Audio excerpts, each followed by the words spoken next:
Welcome to the milk bar. Welcome to the milk bar. Welcome to the milk bar. Welcome to the milk bar. Welcome to the milk bar. Welcome along to episode 661 of the Milk Bar. Jason Forrest here with you as ever. And coming up on the show this week, Bash Chamberlain is along to let us know about Jam Rock Fridays taking place at the North Street Social. Absolute treat there. Brilliant jamming session, brilliant music. More details on that very soon, including the jingle. Plus, on top of that, we'll be hearing from Sam Lambeth. He's got a brand new single, which is out there now. Hearing from him on an updated version of a song that you may know. We'll be having a bit of a natter with Kelly Jeffs at the Lighthouse, all about what is ongoing down there, the brilliant films they've got on, and some fab stuff for the kids during the half-term week. Plus, the wonderful Osmonds musical is going to be at the Grand Theatre in March. Well worth a look. We are talking to the 5 boys playing the Osmonds as they tell the tale, share the music, and have an awesome time on stage with what is an amazing era of music and one of the biggest and earliest boy bands out there. That's all coming up on the show this week.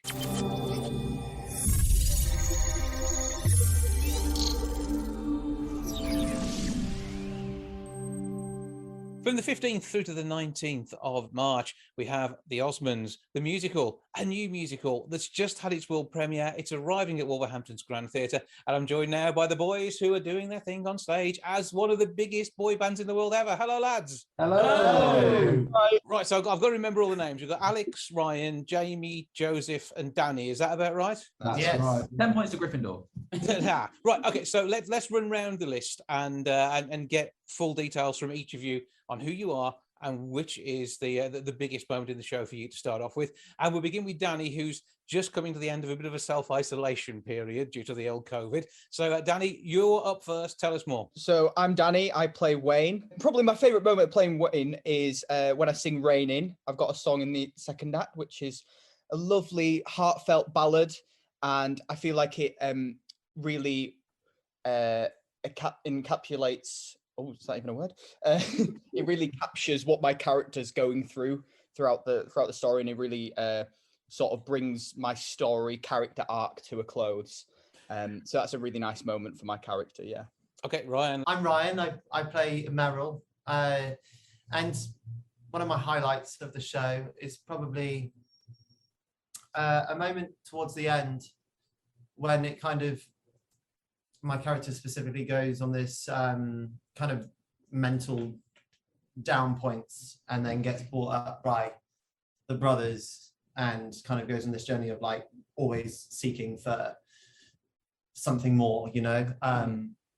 And then at the end, when all the brothers kind of come together and grip hold together, that's kind of a highlight for me. It is a bit of an emotional roller coaster. You are following the family story. And like any family in the public eye, it does make it hard work. We'll talk a little bit more about that in a short while's time. Meanwhile, Joseph, let's go with you and your character, please. Hello, I'm Joseph, and I play Donnie. And I think, obviously, there is so many moments in the show where we like share lovely moments as brothers, but I think for me personally, it's singing Puppy Love. I think it's just, I didn't quite realise how the reaction was going to be from the audience when I sing this song, but it's just been insane. Banners come out, hats come out, people are standing up. Apparently someone had a pair of knickers in their hand the other day that they were going to throw, so that would have been fun. Oh, good. Yeah. So I'm going to say that moment for me is quite special. Okie dokie. Alex, you're next. I'm Alex. I play Jay, and my favourite bit is the end when we all wave and say goodbye. We've done the job. No, I'd say... Actually, you know what? To be fair, going with that, I'd say at the end of the show, the last 20 minutes of the show are kind of a big concert, a big party, really. And we kick it like with Love Me for a Reason. We go into He's My Brother. We go into Crazy Horses. We go into Lazy River. We do this lovely kind of moment where we all feel a bit like rock stars. Yeah.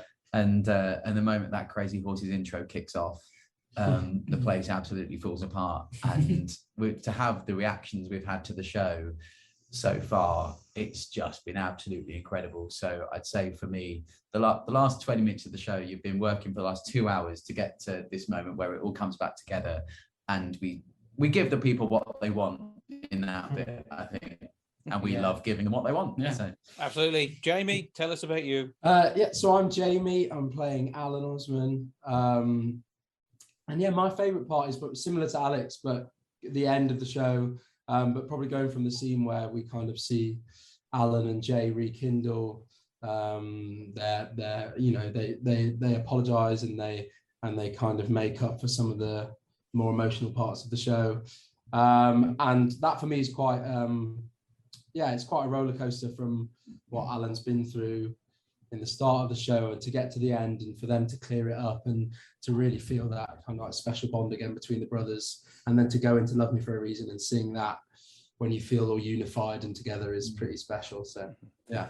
And this is amazing because it is official as well. Jay's been working with you on this, and it must be awesome actually getting basically source material on each of the characters. Yeah, it's great in a way to, especially as an actor, for me, playing the person whose life story you're telling. It makes it that there's a great deal of responsibility and pressure there when they're sat in the room in front of you, but it's also like an encyclopedia of knowledge about their life. So instead of going as a character or as an actor, like, what would my character do? What would my character feel? How would they do in this? Just go and ask him. Yeah, Jay, what do you think about this? How did this work? Oh, great, I'll do that then. But I mean, you are creating the music of the Osmonds, and I know all of you have worked extensively in theatre in some way. There's TV, there's film roles in all of your back catalogues. If we look at the number of lines you guys have got when it comes to CV, it runs into something as long as your arm. But bringing that experience to this role and getting to perform these songs by, as we said, one of the biggest boy bands in the world ever, and one of the original big boy bands in the world ever, that must be in itself not only a challenge but jolly good fun. Yeah, I mean, it's pretty special. I mean, to stand there, unlike these guys, I haven't got a back catalogue of theatre. This is my debut, so it's quite special to be able to stand there and have this as a debut and be able to perform to those. I don't think any of us understood what level of love we were going to get from the fans, and it was important to us to make sure over anything else that we made sure that we made the fans happy over anybody else, and it seems like we are, and all the feedback we've had is that they're loving it. So to see them on their feet every night screaming, it just makes us realize how massive the Osmonds were and how loved they were. And it's a special feeling to be able to like honor them and do that and perform as them. Yeah, and I mean, Danny, we're leaving you out a little bit because you can't get a word in edgeways with these guys who are all at the theatre at the minute. There's a slight delay in everything, so I'm like, do I go, do I not? No, it is difficult when you are the remote one. But I mean, there were times when that was what it was like in the Osmonds. It was one of them who was a bit remote, and they sort of came back into the fold. And what's it like? Because you've got to behave like brothers. So has there been any brotherly japes been played on each other during rehearsal?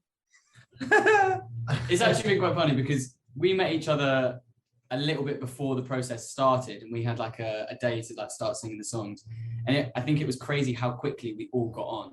And I think we are literally like brothers in a way. Yeah. We literally are, and we know a lot about each other now. And it's been so special to have such a connection with these four boys, and it's been brilliant. Okay, let's go around the table then. I want from each of you. I want a random fact about one of the others that sort of cements the friendship. So everything broadcastable, please. Danny, you can go first. Go on, name and shame. What fact would you pick up on any of the other boys? Big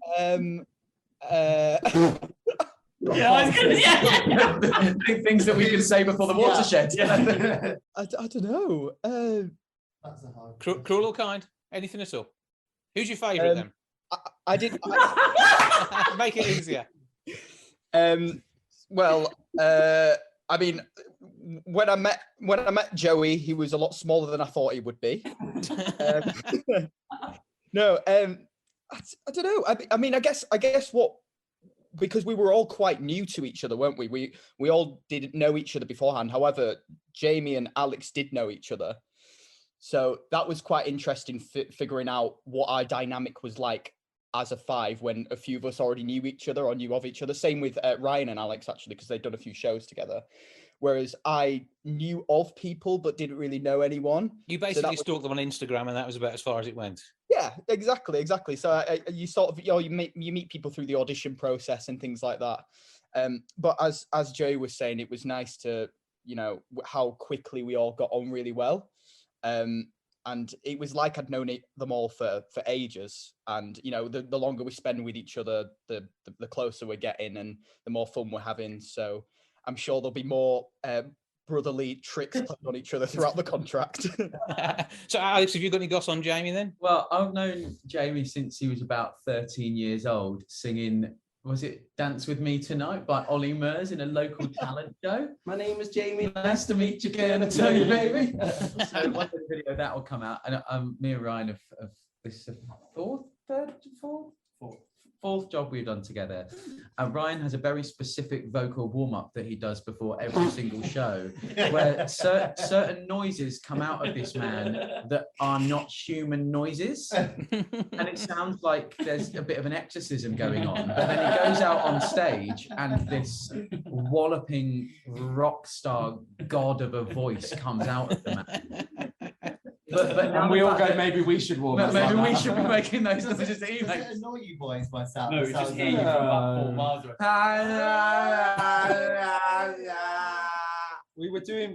When we performed on Dancing with the Stars the other day, they were all dancing. We were kind of backstage, and they were doing some of the practicing and everything and recording. And I was down at one end of this massive studio going to the toilet, and from the other end, I can hear, yay! Like, shoot, and I'm going, they're filming, and Ryan's just like, he just doesn't care. He's like, but whatever it is he does, it works works. miracles. Yeah. My word, the noise that comes out of this man when a microphone's in front of him and there's music, it's one of those voices that has to be heard to be believed. I think we'll give Ryan the chance to name a shame after the Greek he's got there. Ryan, come on. A story about one of the boys. So I think I balance out the testosterone of these boys at least 50%. They are the most cheekiest bunch of lads I've ever met.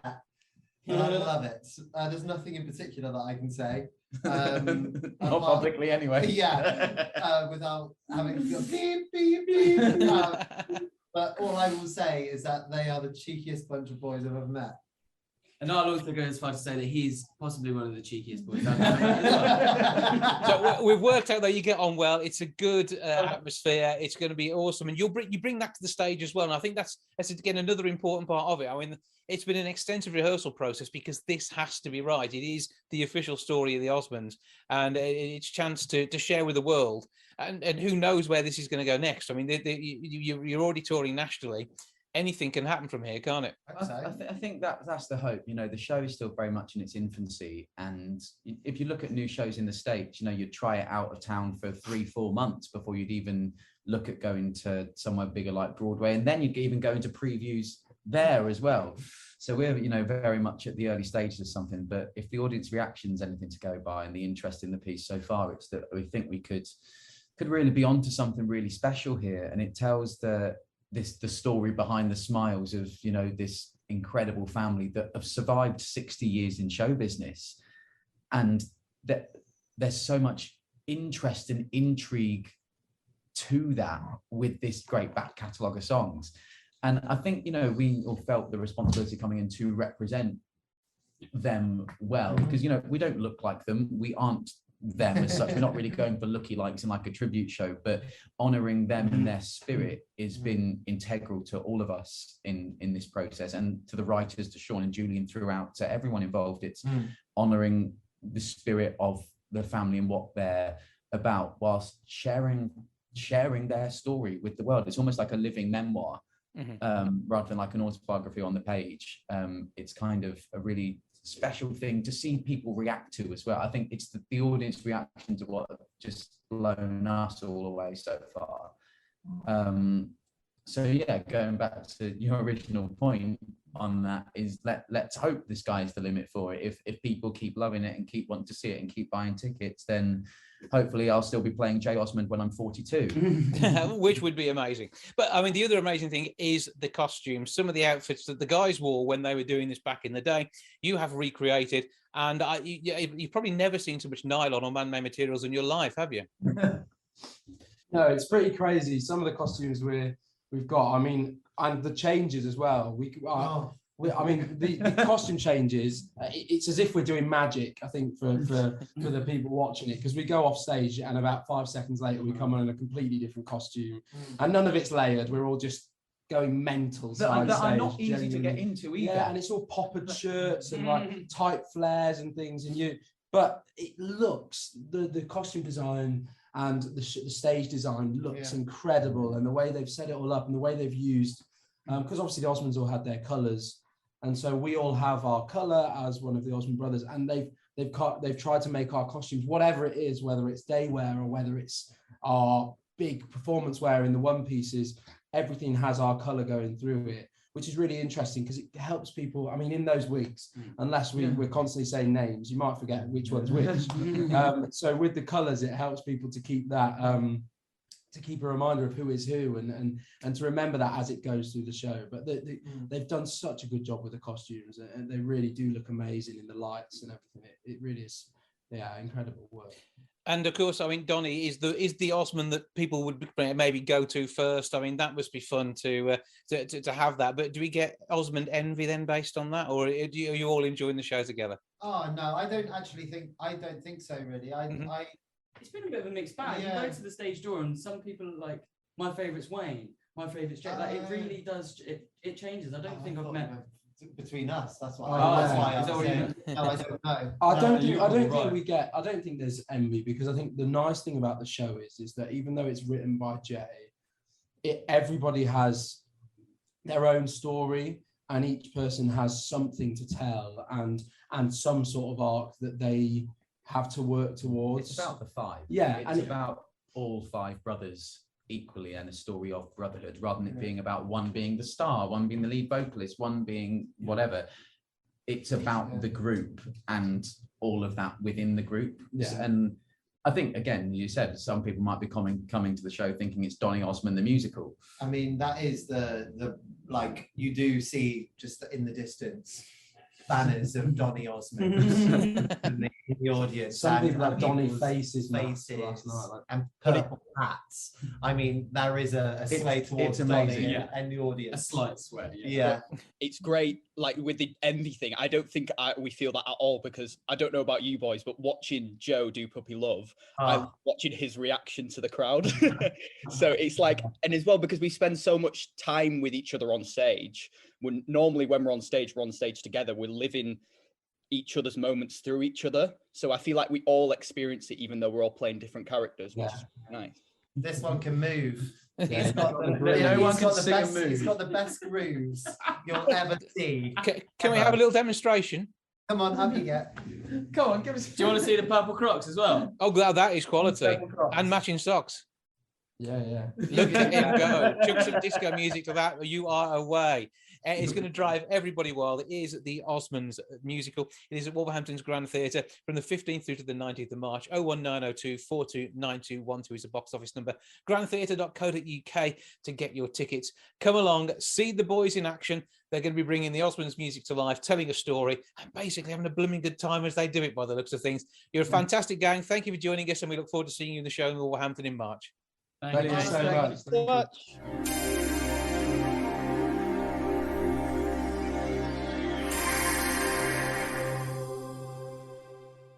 Jam Rock Fridays at the North Street Social are the way to spend your Friday nights in the heart of Wolverhampton. Bash Chamberlain is along to tell me more. Hello, sir. Hello, Jason. Thanks for having me on. It's always good to talk to you, and there's always loads going on. So what is happening with this whole new night? Well, if you don't know much about a jam session, we set up the drums, we have bass guitar, we have various vocals. We invite musicians and to come and jam. They've never played together before, and it creates just something new, fresh, and inviting for like a musical hub. And the venue is amazing. You got to come and check it out. You never know what you're going to hear, because you never know what's going to be on the show that night. Yeah, I play a few tunes in between to make people feel welcome. You know, if you want a song request, it's like a traditional pub atmosphere, but with that kind of gig to it, and I know I've got a lot of vocalist friends, musician friends, and he said if they haven't got a gig, they can come down, have a drink, and play 15 minutes with someone never played before, and see if they can create some nice musical energy, so to speak. And we had the first night on Friday, the 18th of Feb, just gone, and I honestly, it was after the couple of years we've had with the lockdowns and whatnot. I really felt like we had something to work with there, and they are vibrant. We had a mixed crowd of young and old, elderly. So sorry, and we kept them going till 2 a.m. And it was so nice, so welcoming, and it's so sociable. People aren't being sociable these days, but we managed to create a night that was sociable. That's why the name North Street Social is absolutely brilliant, and it looks great. You have to come and check it out. I will be down there one Friday night in the not too distant future. That is the plan for definite. And this is the first time I've ever done an interview about an event that has its own jingle as well. So we will take a little listen to that now. Jam, rock, call it jam, rock, jam. Hey, yo, Friday's the night in Wolverhampton right now. If you into live music and you like to get loud, DJ Bash presents the cream of the crop, setting the stage for talent we call jam rock. We got the bass guitars, drums, mics at large, street food at hand, 7 till 8 bar. You can find us on North Street, the social baby. Jam rock's the place to get your weekend wavy. We call it jam rock. Okay then, Bash, explain how did that all come about? That's a good friend of mine, Jack Jones. He's currently based in Wolverhampton, but he's a London boy. He's normally out in Dubai doing his hip hop and soul vibe, performing. But I had him come back, and I said, you know what? I've never had a jingle.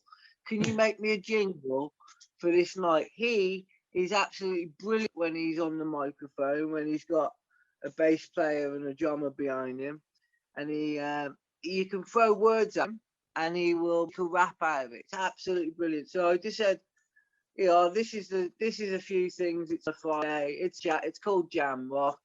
We're going to be at North Street, so you should bass and drums, and yeah, that's what you get when you approach a musician for a jingle. Well, brilliant stuff. And it's all about the ethos. It's something done on the fly and absolutely fantastic, and that's the whole night. So how much does it cost to get involved in all of this? Is there an entry into the pub, or how does it work? It's free entry, and obviously we give free drinks for the musicians who get involved. There's this board games. People were playing Jenga and Plunket. Do you remember that one? I remember. Was it Kaplunk, that's the one. Kaplunk.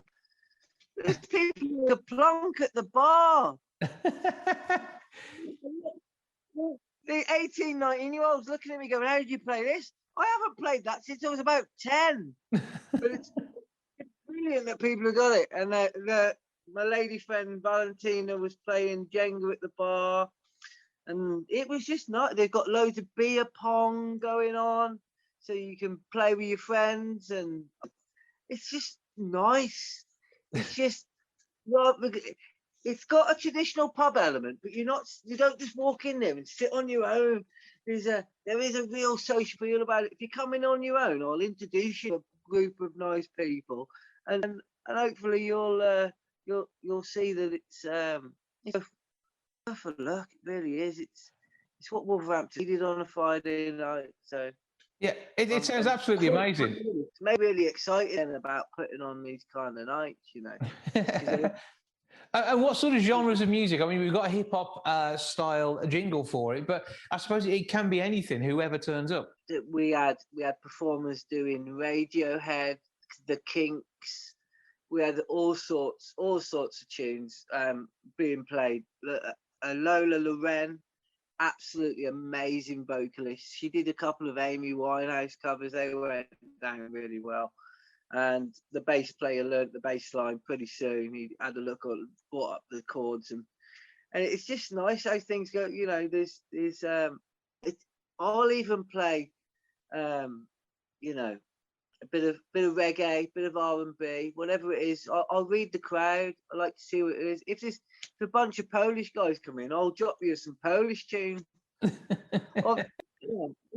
There isn't such a music policy on this. It is as multi-genre as anything. We were playing AC/DC and the Cult near the end, but we were also playing sort of Ney and I don't know, Usher, that sort of thing. So a massive mix, you know. Whatever party sounds for party people, and you know, we all like our different things. Well, I was asking people for song requests, going around and introducing myself, and giving them stickers for the night, North Street Social stickers. So if you've got one of them, game on, get them out, pictures, hashtag North Street Social, and hopefully we'll have another good Friday night coming up. I'm going to turn up with some flyers for the radio show and the podcast, I think, as well, on Friday night. That'd be good fun. You do, because I love what you do. You know what you do. And you've got me up on a Sunday morning. There's very few people who let me get out of bed. I will get out of bed on a Sunday. I will for you, because I love your energy. I really do. You do a great service to the music scene of Wolverhampton, and the football section. All good well-being things you support, charities and health and mindful health charities and things like that. You're always making people aware of these things, and they're very important, especially for myself as well. I've had some issues over the lockdown, and just people like yourself who are helping host people to help and support that's out there. Well, so I think you're going to be looking after a lot of people's mental health with what you're doing on a Friday night. So I think that's going to be good for absolutely everybody. It's going to be a giggle. You're going to get some great music, and you're going to get a great get-together as well. So give us all the details of how people find you and when to turn up. Just on Instagram or Facebook, North Street Social. We're called Jam Rock. We're working with that. It's a new name. And every Friday, free entry from 7 p.m. till late. We went on till 2 a.m. last week, but we never envisaged it. That was a really successful night, so may that continue. So every Friday night, North Street Social. It's the old little Civic, so it's next to the large Civic Hall in North Street in Wolverhampton. Well worth getting yourself along by the sounds of it. I will see you in the not too distant future on one Friday night. Meanwhile, have a brilliant time. Keep doing what you're doing, and we look forward to more from you in the not too distant future, Bash. You too, sir. Bless you. Sorry for my gibberish. Big love. Big up yourself, and respect to all your listeners.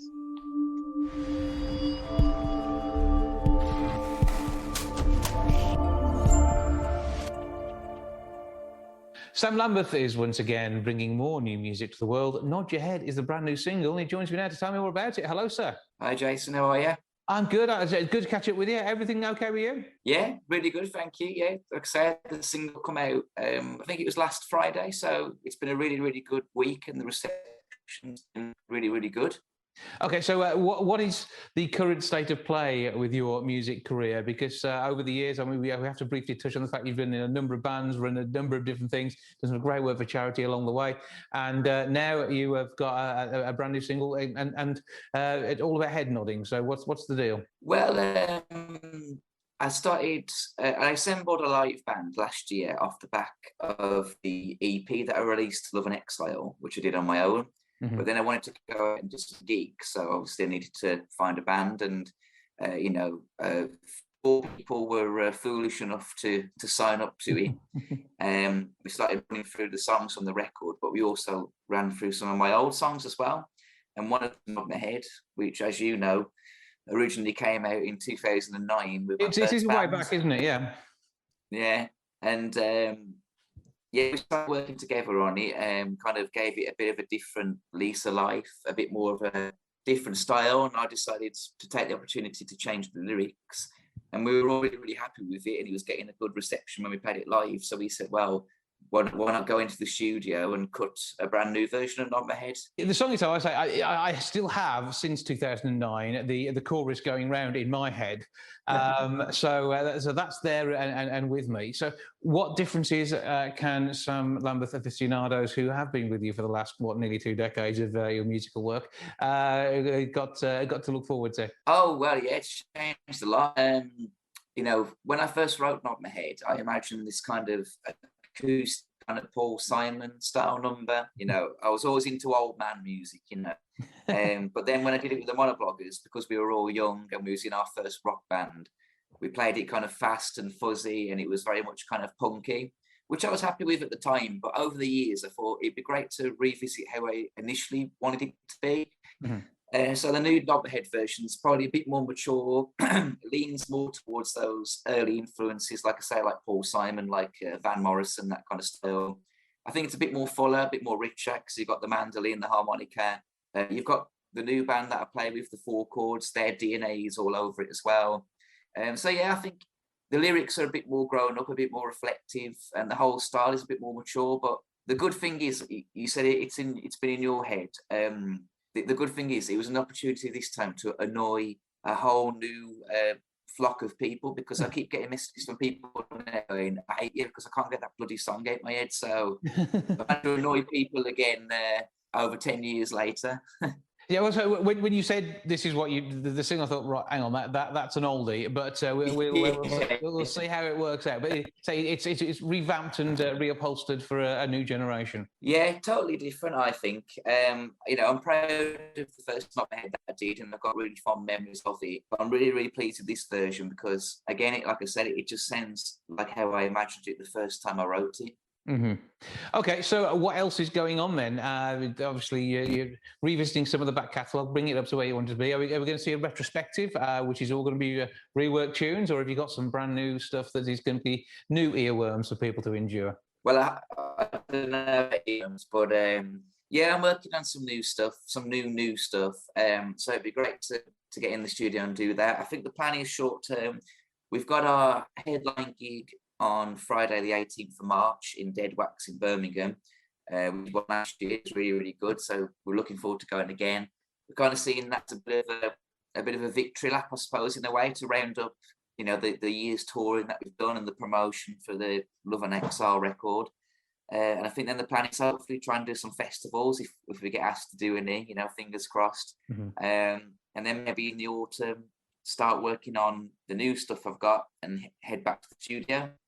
So in terms of gigs, we want to be a bit more selective this year so we can spend more time crafting new stuff, because I've got the songs written. We just now need to work on them in the studio. So yeah, that's kind of the plan for the year ahead. But yesterday we went into the cellar rooms where we rehearse, and we recorded a live album. So it's really great to document the tour that we've been on and the songs that we've been playing. Yeah, hopefully maybe in the summer, late summer, we'll release that as well. So yeah, we've got loads going on. It's just been real fun, and hopefully there's more to come. So what banners are you putting that under? So it's still Sam Lambeth, but it's Sam Lambeth and the 4 chords now. Which is quite important to what you used to be able to play, because I'm sure you only used to be able to do 2, haven't you? Well, it's been 2 decades, like you say, so I managed to learn one more. And don't forget, it's them, not me. So they're the ones that know the chords, not me. That's all right then. But so it's almost like Hank Marvin and the Shadows and the likes of that sort of thing there. So you've got a headline name and a group with you working with you. So this is you have proper official celebrity status. And how's the look going to go? Because we always have to talk about this every time we get together, because I never know what version of Sam Lambeth I'm going to get. And this time round, as we speak, as we are here on Zoom, I feel I've got some a 70s detective, maybe a private investigator of some variety. So the beard, the hair, is that what the look you were going for, or am I going to get kicked next time I see you? I mean, honestly, I always say that I'm going to stick to a look, and then, as you know, I get bored and change it. But yeah, I adopted this look for like I say, the Love and Exile record, which come out back in May. So, I've stuck to this one quite rigidly. That's quite good for you. Yeah, I think for now, yeah, I'm going to keep it this, the check shirts, the hair, the beard. It's easy. I don't have to put much thought into it. So yeah, there's less man-made materials than during the leopard print stage as well. Oh God, I think I've burnt all them pictures. The only problem is my mates still have them pictures. And the other night we went out for a meal, and there was a new person at the table. So my mate got out his phone and just showed her all the embarrassing pictures from that era. I mean, he's got more pictures of me than his girlfriend, but yeah. So I was squirming, but yeah, I think like you say about the look, I think it's important that the look does match the sound. I think for me anyway, I've always had that feeling. So the look I have at the moment, and as daft as it sounds, the look I have at the moment with the hair and the facial hair and the check shirts, the jeans, the desert boots, I think it just matches the sound that we've got. So as long as we keep doing this sound, it will still be this. And I can't afford to get new clothes now anyway with the This is it. The scary bit is, underneath whatever it is that you look, you don't look any older, which is the scary part as well. I don't know how you managed that for the last nearly 2 decades that I've known you, but there we are. Monkey glands. That's it. That does it every time. Yeah, that's the next band name. Right. So, okay, where do we get everything that's going on at the moment then? So there's going to be back catalogue stuff as well, and are both versions of Nod out there? Oh yeah, both versions are on Spotify. So Sam Lambeth is the name on Spotify. So type that in, and that should come up. Facebook, Twitter, Instagram. It's all Sam Lambeth music, all one word, all lowercase. And obviously, I'm on YouTube and SoundCloud as well. So if you just type Sam Lambeth in, it'll come up too. And from those platforms, all the updates about new releases and gigs are on there as well. Mm-hmm. And new haircuts, and whether the facial hair comes or goes. But there we go. I limit the amount of selfies I put on these days. Yeah, right. Come on, you're obsessed. So always good to speak to you. It's always a pleasure. I love the music, and I always appreciate your time. And I'm looking forward to this one, once again, showing off your talents to the world, because you absolutely deserve that. So, Lambeth, thank you for joining us. Thanks very much, mate. Thanks for all the support.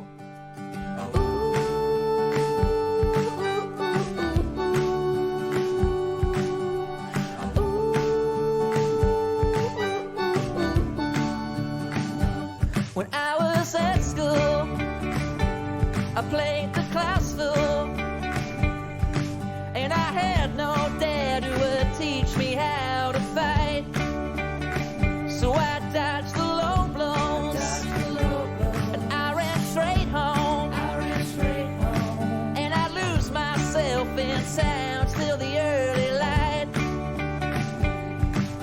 and I listen to the words they're singing, and I nod my head, and I listen to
During their Tuesday through Sunday working week, the Lighthouse is always a busy and exciting place to be. Also COVID secure as well. We must remember that bit. Kelly Jeff, CEO, joins me now to let me know what's going on with their current features. Hello to you. Hi, Jason. How are you? I'm all right. I trust we find you well. Yeah, not too bad. Good Keeping stuff. on. That's the way. It's all we can do. So what is going on at the moment and what films are you showing down at Lighthouse? Well, we're hitting half term, aren't we? Which has suddenly come 100 mile an hour. So we've put on some great family films with a cheap family special ticket price. So we're screening Encanto and Sing 2. Yeah, I think everyone's raving about both of them. So that's our half-term activity. Yeah, that's good. So that's going to be good, and it's a chance to come down, enjoy a film in the right environment on the big screen, and not only that, be able to pick up popcorn and enjoy the whole cinema experience, which is something. I mean, we had fun with as kids, but it seems to happen less for kids these days than it used to. So half term's a brilliant chance to do it. Well, I think one of the key factors these days is how, taking a family to a multiplex, it's not as simple as just getting your ticket, and, there's lots of other temptations and it can get quite expensive, and Lighthouse is an arts charity and independent cinema. We want to try and engage with as many people as possible and not exclude people, which is why we try to keep the ticket prices down. £5 for children, anyone under 25, £5 any film. So it's keeping those tickets, ticket prices affordable, but also, we don't sort of emphasise the popcorn culture. That's not what we're about. It's an option. It is an option, but it's not something that we sort of, it's people who come to see films at Lightouse. It's usually to actually see the film. And it's a safe, it's a safe space, and it's feels more of a relaxed atmosphere. So that's why we try and encourage lots of families and to feel comfortable. Yeah, and there's normally something else to see and do, and you're not being charged through the nose for that at the same time as being there. There are no amusement games, are there? There's nothing like that. Well, funnily enough, we've got traditional board games that you can play in the cafe bar if you want. We've got a little football table, but we've also got the exhibition space, which has always got something interesting to look at. We've got a wolf sculpture, we've got a giraffe sculpture. That you've got the actual experience of being in an old factory that's been renovated. It's just if you haven't been in before, it's a real wow factor. And we've got a beautiful exhibition on as you walk through the building's doors at the minute.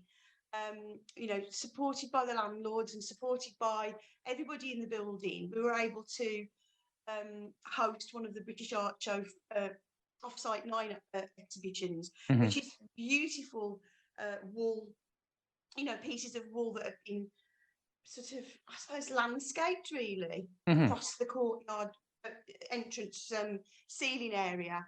And it's just mesmerising, and it's part, it's the theme of it is hope and connectivity, and it's brightly coloured, so it's really lovely. And so we're really proud to be part of that Off-Site 9 project as well. And I say that is the ethos of the Lighthouse. You say it's all about seeing things. I mean, even if you're not coming to see a film, go and see that. Then get tempted to go and see a film whilst you're there. You've got Lotwell's Cafe Bar as well, which is open not only during the day but also evening use too. And weekends have been again another opportunity to get back down there and enjoy the experience of using the facility.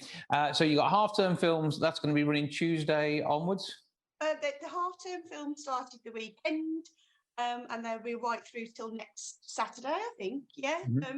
So that's a full-on programme each late mornings. All the times of the screenings are on the website. The other films we've got showing this week have all got Oscar buzz about them, and award season. There's The Eyes of Tammy Faye, which is the film about the tele-evangelist couple who and she ended up becoming more of a champion for LGBT community and being involved in the HIV conversation at that time in the 80s. And you will not recognise Jessica Chastain. Oh my God, what a makeover. she spent hours and hours in makeup, apparently with prosthetics, and because the Tammy Faye character, or the woman who she was very, very overly made up and very just really extreme in her look. But the way that Jessica Chastain has captured it is amazing. So, just for that, it's worth seeing. But it is a really interesting story as well, about the demons that money brings, and all that side. We've also got a wonderful animated film called Flea, which has been nominated for 3 Oscars. It's been nominated for Best Foreign Film, Best Animated Feature, and Best Documentary. So again, we encourage people to come and see that, not just because of the subject matter, but because animated feature films, especially for an adult audience, you don't come across them very often, and it's really great. We're really proud to be showing that film. And it's just the basic storyline is a young Afghanistan man who travels, flees Afghanistan, but he does have other kind of a secret that he's holding that needs to come out, and it's all about how that's dealt with. But it's a beautiful, beautiful film. And we've got a big blockbuster on at the moment as well, which is Death on the Nile, Kenneth Branagh's new directed piece, which is star-studded. I think even Dawn French and Jennifer Saunders crop up in it. So it's Gal Gadot and Kenneth Branagh, of course, playing the Poirot character. So again, it's a spectacle. People have been coming out saying it is actually, a feast for the eyes, and we all know that these films have been done before, but you still tend to forget who the murderer was. and also, it's seeing it told in a different way with different effects. It is about seeing somebody else play that character and their take on that character as well. And Kenneth Branagh likes to throw himself into these things completely, doesn't he? Absolutely. Well, he just loves it, doesn't he? But one of the interesting bits of feedback that we've had is apparently the opening sequence is almost like a Discovery Channel piece about the history of the Nile, or it gives you a sense of like a travel documentary. So that's quite interesting, that you're all going to learn something about the Nile. So that's Death on the Nile. We've got that for 2 weeks. Then we're heading towards March. Oh my God, heading towards March already. Frightening, isn't it? Yeah, but just to bookend February, we have 2 classics which we are so pleased to be screening. In memory of Sidney Poitier, we'll be screening the classic Guess Who's Coming to Dinner next Saturday afternoon. And then we've got, next Sunday afternoon, 27th. And then we've got The Godfather. We are planning on showing the whole trilogy over the next 3 months, as they've all been reissued due to anniversaries. This is the 50th anniversary of The Godfather. So come and have a Saturday night out and watch a classic on the big screen. Everybody raves on about, The Godfather's my favourite film. I think The Godfather's my favourite film. So, well, come and watch it, where it should be watched, and exactly. Celebrate. Just how it should be. And in particular, if, like you and me, it is also the same age as you, which I think is a thing too, isn't it? Well, that's rude. I'm proud to be a vintage age, just like The Godfather. And I think we're doing all right, Dyson. I think we both are. For anybody who doesn't know, we went to school together in the same year. So this is the reason I'm allowed to be rude to Kelly about her age, because I'm the same age. But there we go. Well, there's lots to see. Give us the web address and the phone number, please. Yeah, so it's www.light-house.co.uk, and you can call us during our opening hours. Box office is open. It's usually covered from late morning, early afternoon, as we don't open in the mornings and we don't open Mondays. So you can call 01902 925 225 and book tickets over the phone. There are no extra charges if you book over the phone. If you book online, there's a small booking fee. Or you can come into Box Office and book tickets directly. Most of the screenings at the moment, you can just turn up if you want to spontaneous visit. You can just turn up. In the main, you can get tickets as you walk through the door. But yeah, if you want to make sure everything's set up, get yourself booked in. You'll know exactly where and when you're going to be. And it will be an amazing experience because it is. It's always lovely down the Lighthouse, light-house.co.uk, and go along and see what is happening and be part of it. Kelly Jeff, CEO of the Lighthouse, thank you for joining us. Thanks, Jason. See you soon.